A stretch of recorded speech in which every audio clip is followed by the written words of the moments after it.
Welcome to another Fall of the Empire.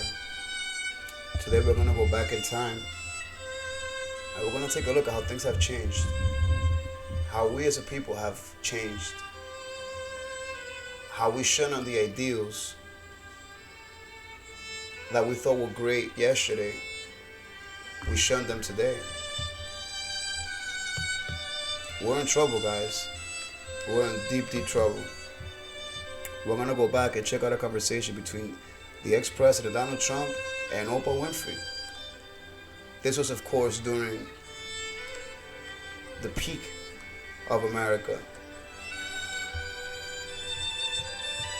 We'll see who's changed. Has Donald Trump changed? Or has Oprah Winfrey and American people changed? Without further ado, through the wormhole we go.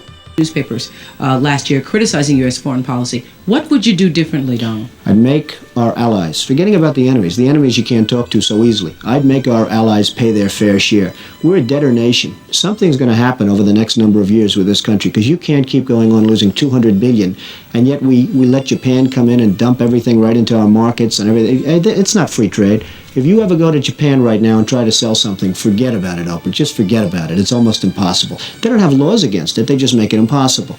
They come over here, they sell their cars, their VCRs, they knock the hell out of our companies. And hey, I have tremendous respect for the Japanese people. I mean, you can respect somebody that's beating the hell out of you, but they are beating the hell out of this country. Kuwait, they live like kings. The poorest person in Kuwait, they live like kings. And yet they're not paying. We make it possible for them to sell their oil. Why aren't they paying us 25% of what they're making? It's a joke. This sounds like political presidential talk to me, and I know people have talked to you about whether or not you want to run. Would you ever?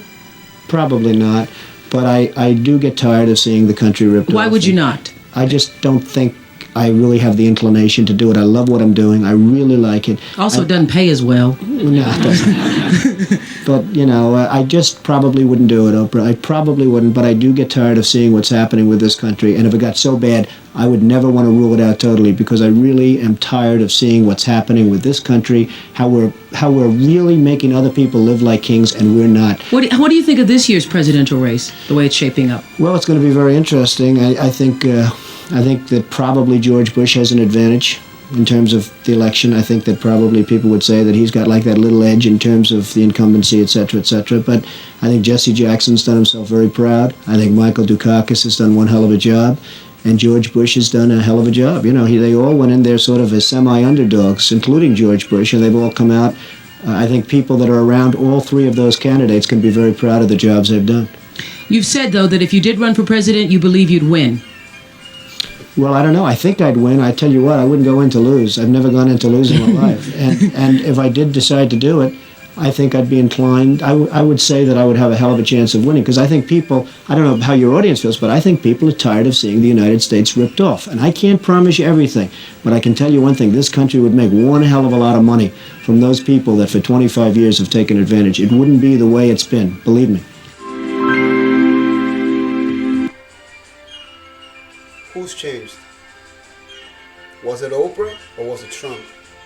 Was it the audience nodding their head in agreement with common sense talk? Or was it Trump? If you believe the empire is not in trouble, wake up. See you later, guys.